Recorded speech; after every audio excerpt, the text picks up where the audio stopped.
As soon as I saw the title, The Many Sides of Voice Actor Radio, I knew I was going to watch this anime. I love anime and I love Japanese voice actors. I'll be totally honest with you, I'm a subs over dubs kind of person, and I'll go on record right now, Japanese voice actors are the best in the world. Not only at voice acting, but also at singing, live performances, everything. They're so talented. A lot of them start very, very early. They go to special schools. They have a lot of training. It is a hard life. It needs dedication. And I hope that this anime would show me some of the difficulties these people face as they pursue this career. But before I start talking about the anime, I think we should go over a few terms to make sure we understand what we're talking about. The first term is seiyu. Voice acting in Japan is an industry where actors provide voiceovers as characters or narrators in media including anime, video games, audio dramas, commercials, and dubbing for non-Japanese films and television programs. In Japan, voice actors, seiyu, and actresses have devoted fan clubs due to a crossover with the idol industry, and some fans may watch a show merely to hear a particular voice actor. Many voice actors have concurrent singing careers and have also crossed over into live action media. The next term is idol. An idol, idoru, is a type of entertainer marketed for image, attractiveness, and personality in Japanese pop culture. Idols are primarily singers with training in other performance skills such as acting, dancing, and modeling. Idols are commercialized through merchandise and endorsements by talent agencies while maintaining a parasocial relationship with a financially loyal fan base. To give you an example of an idol, I want to talk about Minami Minegishi. AKB48 is an idol group in Japan. AKB48 was founded as Idols You Can Meet. Close interactions between fans and idols would allow idols to grow and maintain loyal fan followings. AKB48 is split into several teams.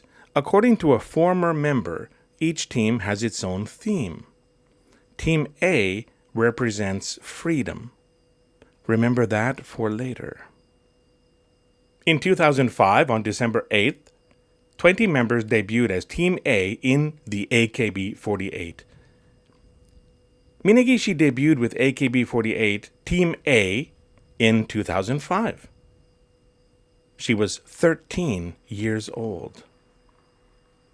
On January 31st, 2013, when Minami was 20 years old, a tabloid reported that she had spent a night at the apartment of a member of a boy band. A few hours later, it was announced through the AKB48 official blog that she would be demoted to trainee status.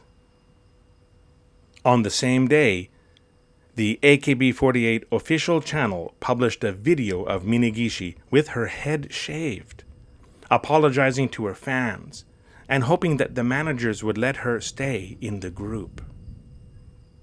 Minegishi explained that she cut her hair in a state of shock after reading the tabloid article. However, in Japan, cutting one's hair is a way of showing contrition. Now remember, I mentioned earlier, Team A means freedom.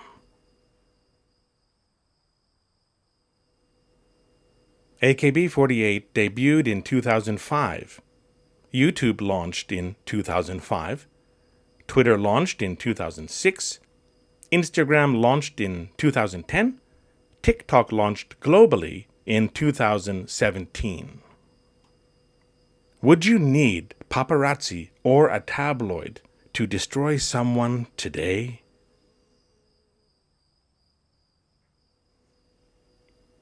If you are an idol, number 1, stay single. Number 2, never change. Number 3, be what your fans expect. Number 4, be available to your fans, including romantic availability. This will help you achieve number 5. Keep the fantasy alive.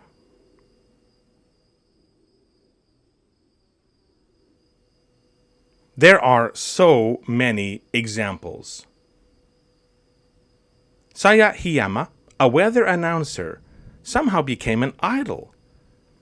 When it was revealed that she was in a romantic relationship, fans were outraged. She lost thousands of followers on social media, and her company's stock price dropped 10%. She is a weather announcer. It happens to men too. Kazuma Muroi, a member of Amato Danshi, secretly got married.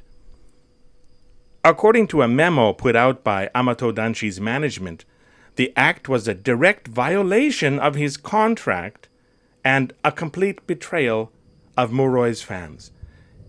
Getting married was a direct violation of his contract. Management decided to put Muroi's fate up to a Twitter vote. Votes were split. 46% to keep him, 54% to fire him. Because he got married.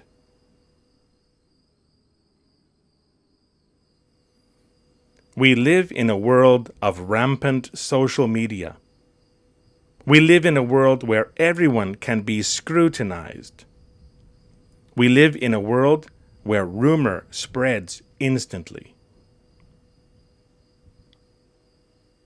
We live in a world of cancel culture.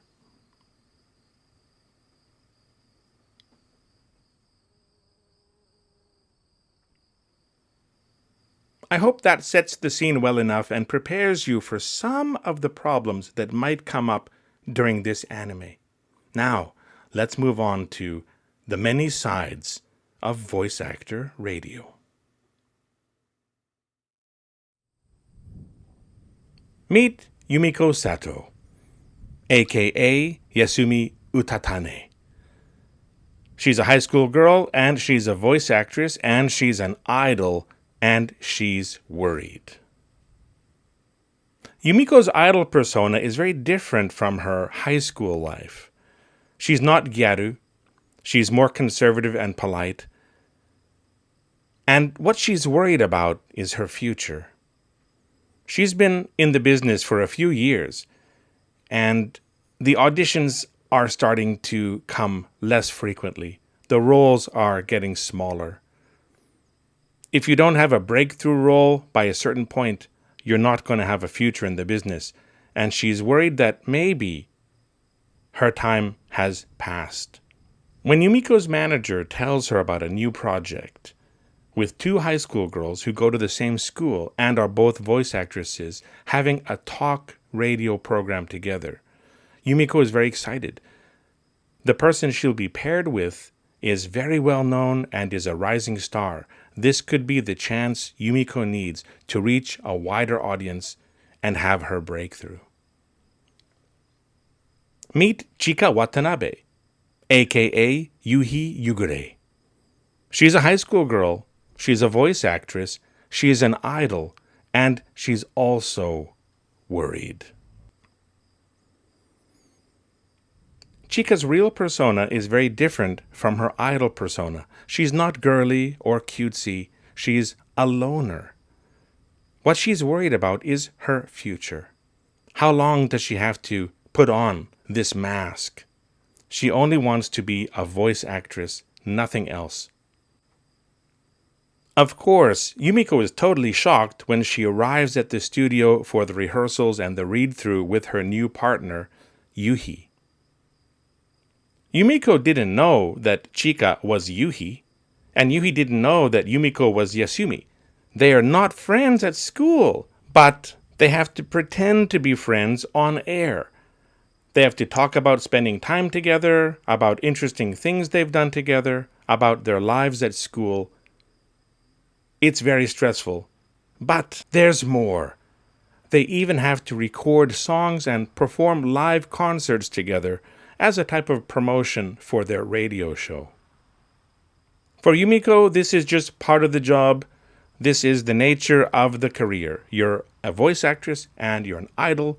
This involves pairing with people you've never met or that you might not like. This involves singing, dancing, performing on stage, meeting fans. It's all part of the job. It's very hard for Chika. She hates being fake. She doesn't want to be an idol. She thinks it's trivial.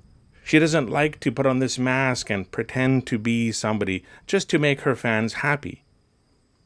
She wants to be a voice actress, that's all. Over time, they get to know more about each other, and they don't really become friends, but they slowly bond. Yumiko admires and envies Chika. Chika is at the stage Yumiko wants to be at. Yumiko knows she has few chances left. She uses Chika as motivation to keep moving forward and not give up. Chika recognizes Yumiko's talent. Chika learns that she doesn't know some things, and maybe someone more experienced in the business can help her. She starts to like being an idol. Kind of. Finally, they become best friends, and it's a happy ending. Bye! Nope, things don't go that smoothly. Yasumi and Chika do start getting closer and being more honest with each other. Their relationship is developing, which is a very good thing for both of them. However, we learn that there is someone who goes to the same school and is in the same class as Yasumi and Chika, and he is a big fan of Yuhi. Strangely, although they are in the same class, he doesn't seem to recognize her at school somehow. Maybe it's a Clark Kent Superman kind of thing. I don't want to give too many spoilers, but something happens, and it's terrible. Yasumi finds stories trending online about Chika. If they're true, it's horrible, but Yasumi knows they're not true. However, the fandom is eating it up. The boy who likes Yuhi has seen the stories online as well. He's been able to figure things out from clues he's found online, from pictures and from posts, and he knows that the two girls from the radio show go to the same school as him. He wants to find her and warn her and let Yuhi know that she's in danger. But it's too late. The person who started the rumors online also goes to their school. He's not in the same class. He might not be the same age, but he figured out the same things as the other boy, and he figured out their identities. He's revealed it all online. People can now learn that Yuhi is actually Chika. They know what school she goes to. They know what class she's in. And all of the rumors that have been spread, people believe them. Chika has seen the stories too, and it's all too much for her. This toxic fan who's chasing her around, trying to get her picture, trying to interview her so that he can earn more clout with the online fandom. She runs away from the situation. Yumiko tries to talk to her. For the first time, Chika is expressing real emotions. She wants to quit being a voice actress. So far, this anime has explored some of the downsides of being a voice actor or voice actress. It's gig work. Where's your next paycheck coming from? Can you pass your next audition? Is there somebody new coming up that's going to surpass you? It must be very stressful to have this kind of career, especially when you're still a teenager, still in high school. But this last episode explored an even darker side of this business. Toxic fandom, stalker mentality, sense of ownership, entitlement. There are fans who think that because they support you, you owe them something beyond your performance. This is especially true with the Japanese idol culture. That's why a lot of the idol agencies have rules. You can't have a boyfriend. You can't get married. You have to keep the fantasy alive. Also, jumping on the bandwagon. People who go along with the majority, people who follow whatever's popular at the moment, people who look at the rumor and do no further research. Cyberbullying. It's easy when you're anonymous. You can say whatever you want online, and it never follows you home. And cancellation. It's very easy to destroy someone these days, especially someone in the spotlight. If it's true or if it's not true. People might not take the time to find out the difference. And mass media loves to pick up rumor and run with it. It gets more eyes on the screen. It gets more clicks on the link. Cancellation is a huge risk, especially when you're scrutinized. When I first saw the title of this anime, I hoped for a nice behind-the-scenes look at the difficulties of voice acting. And I'm getting that. It's delivering completely. But there is more to the story. Young girls trying to make it in a very competitive industry, dealing with toxic fandom, trying to maintain their identity while also performing as an idol. If you're interested in this kind of story, I recommend watching this anime.